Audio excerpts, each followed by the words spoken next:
आपसे एक सवाल है, अगर आप अभिभावक हैं तो अपने बच्चों को किस कॉलेज में पढ़ाना चाहेंगे? अगर आप एक छात्र हैं तो आपकी ड्रीम यूनिवर्सिटी कौन सी है? शायद आपका जवाब होगा Massachusetts institute of technology, Harvard university, university of Cambridge, California institute of technology, imperial college London वगैरह वगैरह। लेकिन क्या आप जानते हैं 5th सेंचुरी BC यानी महात्मा बुद्ध के समय भारत में भी एक ऐसी यूनिवर्सिटी थी जिसे देखने, जिसमें पढ़ने की चाहत पूरी दुनिया रखती थी। नालंदा बिहार की राजधानी पटना से करीब 89 किलोमीटर दक्षिण पूर्व में मौजूद एक वर्ल्ड हेरिटेज साइट। सदियों पहले इसी जगह को दुनिया का नॉलेज सेंटर माना जाता है। नालंदा महाविहार के नाम से मशहूर ये विश्वविद्यालय स्थापत्य कला का अद्भुत नमूना था। इसका पूरा परिसर एक विशाल दीवार से घिरा हुआ था, जिसमें प्रवेश के लिए एक मुख्य द्वार था। उत्तर से दक्षिण की ओर मठों की कतार थी और सामने एक से बढ़कर एक भव्य स्तूप और मंदिर थे।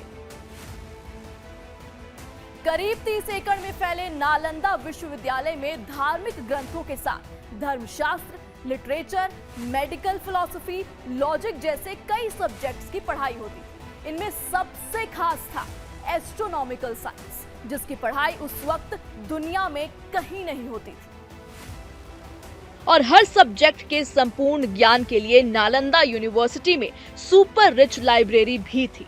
बताया जाता है कि ये लाइब्रेरी 9 मंजिला इमारत में थी, जिसमें लाख 2 लाख नहीं बल्कि 90 लाख से भी ज्यादा किताबें और मैन्युस्क्रिप्ट्स थी।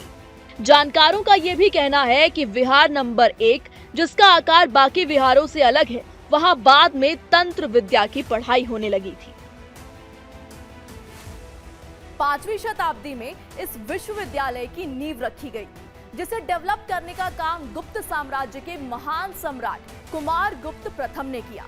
करीब 700 सालों तक नालंदा यूनिवर्सिटी दुनिया में ज्ञान का सबसे बड़ा केंद्र रहा। नागार्जुन, धर्मकीर्ति, दिगांगा जैसे कई विख्यातों ने यहाँ पढ़ाई की। भारत ही नहीं, कई विदेशी छात्र भी ज्ञान अर्जन के लिए नालंदा आते थे। इतिहास के बड़े स्कॉलर्स में से एक चीन के वेन शांग भी पैदल यात्रा कर पढ़ने के लिए नालंदा यूनिवर्सिटी पहुंचे थे। करीब 1 साल पहले तक वेन शांग ने यहाँ पढ़ाई की और शिक्षक की भूमिका भी अदा की। वेन शांग की किताबों में नालंदा यूनिवर्सिटी की भव्यता का जिक्र मिलता है। इस यूनिवर्सिटी में एडमिशन के नियम भी काफी कड़े थे। स्टूडेंट्स को एडमिशन के लिए 3 स्टेज के एंट्रेंस एग्जाम को पास करना होता था, जिस कारण एक्स्ट्रा मेरिटोरियस स्टूडेंट्स ही एंट्री पा सकते थे। यूनिवर्सिटी में अच्छा आचरण और नियमों का पालन करना भी जरूरी होता था। लेकिन नालंदा ने कई बार विदेशी आक्रांताओं का हमला भी झेला। नालंदा यूनिवर्सिटी को कई बार तबाह किया गया, लेकिन बार बार तबाह होने के बाद भी नालंदा यूनिवर्सिटी फिर से उठ खड़ी हुई। इस बात का गवाह है यहाँ की खंडरों में मिलने वाले बिल्डिंग के कई लेयर्स। आखिरकार 12वीं शताब्दी में तुर्की के शासक बख्तियार खिलजी ने फिर से नालंदा विश्वविद्यालय पर हमला किया और उसमें आग लगा दी। कहा जाता है कि नालंदा यूनिवर्सिटी की लाइब्रेरी में रखी किताबें करीब 3 महीने तक धधकती रही।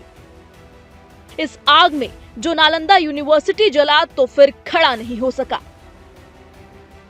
साल 1811 से 12 जब भारत में ब्रिटिश हुकूमत का राज था, तब नालंदा के आसपास के गांव के लोगों को यहाँ बुद्ध की मूर्तियां और खंडहर मिले। ग्रामीणों ने इसकी जानकारी अंग्रेजी शासन को दी। कई आर्कियोलॉजिस्ट और हिस्टोरियन को अंग्रेजी हुकूमत ने जांच के लिए भेजा, लेकिन वो इसके बारे में सही जानकारी नहीं जुटा पाए। साल 1961 आर्कियोलॉजिकल सर्वे ऑफ इंडिया के पहले director general Alexander Cunningham Nalanda पहुंचे। कनिंघम को अपनी खोज में वहां 2 इंस्क्रिप्शन मिले, जिसके आधार पर यह स्थापित हुआ कि वो नालंदा यूनिवर्सिटी के अवशेष हैं। वो भारत के लिए ऐतिहासिक साल था।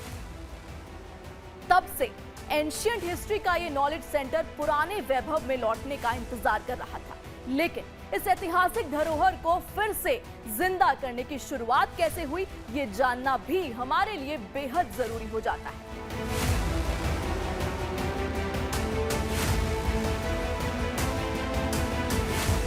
साल 2006 तत्कालीन राष्ट्रपति एपीजे अब्दुल कलाम ने नालंदा यूनिवर्सिटी के पुनरुद्धार के लिए बिहार विधानमंडल के सामने प्रस्ताव रखा। 2007 में बिहार विधानसभा में एक नई नालंदा यूनिवर्सिटी के निर्माण के लिए विधेयक पारित किया गया, जो 21 अगस्त 2010 को राज्यसभा और 26 अगस्त 2010 को लोकसभा में पारित किया गया। 21 सितंबर 2010 को राष्ट्रपति की सहमति के बाद ये एक अधिनियम बन गया और अधिनियम लागू होने के बाद नालंदा यूनिवर्सिटी 25 नवंबर 2010 को फिर से अस्तित्व में आ गया। तब से बिहार और केंद्र सरकार लगातार नालंदा विश्वविद्यालय के उद्धार के लिए लगातार काम कर रही है। आज नालंदा यूनिवर्सिटी अपने पुराने स्वरूप में फिर से आकार ले रही है। नालंदा महाविहार के प्राचीन अवशेषों से करीब 20 किलोमीटर दूर नया कैंपस बनाया गया है। 455 एकड़ जमीन पर फैले इस कैंपस में 200 से ज्यादा बिल्डिंग है, जिसमें 70 एकेडमिक और एडमिनिस्ट्रेटिव पर्पस के लिए है, 113 रिहाइश के लिए। कैंपस में biogas, cavity wall concept, solar energy की व्यवस्था है। नए कैंपस में 12.5 किलोमीटर का सड़क मार्ग, 100 एकड़ में जलाशय बनाए गए हैं। नालंदा ये केवल नाम नहीं है। नालंदा एक पहचान है, एक सम्मान है। नालंदा एक मूल्य है, नालंदा एक मंत्र है, गौरव है, गाथा है। नालंदा है उद्घोष इस सत्य का कि आग की लपटों में पुस्तकें भले जल जाएं, लेकिन आग की लपटें ज्ञान को नहीं मिटा सकती। नालंदा यूनिवर्सिटी के नए कैंपस को पुराने नालंदा महाविहार के आधार पर कार्बन न्यूट्रल और जीरो वेस्ट कैंपस के रूप में विकसित किया गया है। यहाँ 6.5 megawatt solar PV power plant, 1.2 megawatt biogas plant, buildings को ठंडा और गर्म रखने के लिए desiccant enhanced evaporative air conditioning, decentralised water treatment system, वातावरण को ठंडा और स्वच्छ रखने के लिए चुनिंदा पौधों का इस्तेमाल किया गया है। पुराने नालंदा विश्वविद्यालय के तर्ज पर जो भी था पुराना नालंदा विश्वविद्यालय, उसके तर्ज पर आसपास के गांवों को जोड़ा जाए, तो उस सब के साथ भी यहाँ के लोग जो पढ़ाते हैं वहां पर अगल बगल सब जगह राज्य सरकार मदद कर देगी, आपके जाने का रास्ता बना देगी और वहां पर रहेगा। और वहां पर भी जा करके कभी कभी सुबह या कभी भी कुछ उन लोगों को उपदेश दीजिए तो कितना बढ़िया लगेगा। केंद्र और राज्य सरकार आज भले ही नालंदा विश्वविद्यालय को विश्व पटल पर पुनर्स्थापित करने की बात कर रही है, लेकिन ये इतना आसान भी नहीं। 5वीं सदी की नालंदा यूनिवर्सिटी सिर्फ इमारतों की श्रृंखला नहीं थी, जहां एक से बढ़कर एक गुरु और उतने ही अनुशासित छात्र हुआ करते थे। नालंदा महाविहार के गुरुकुल में गुरु शिष्य परंपरा के उच्चतम मूल्यों का पालन होता था, जिसकी वजह से इसे गुप्त काल में सेंटर ऑफ एक्सीलेंसी के तौर पर जाना गया। आज के इस वीडियो में इतना ही। अगर आपको आज का ये वीडियो पसंद आया हो तो इसे लाइक और शेयर जरूर करें। ऐसे और इन्फॉर्मेटिव वीडियोस के लिए हमारे चैनल को सब्सक्राइब करें और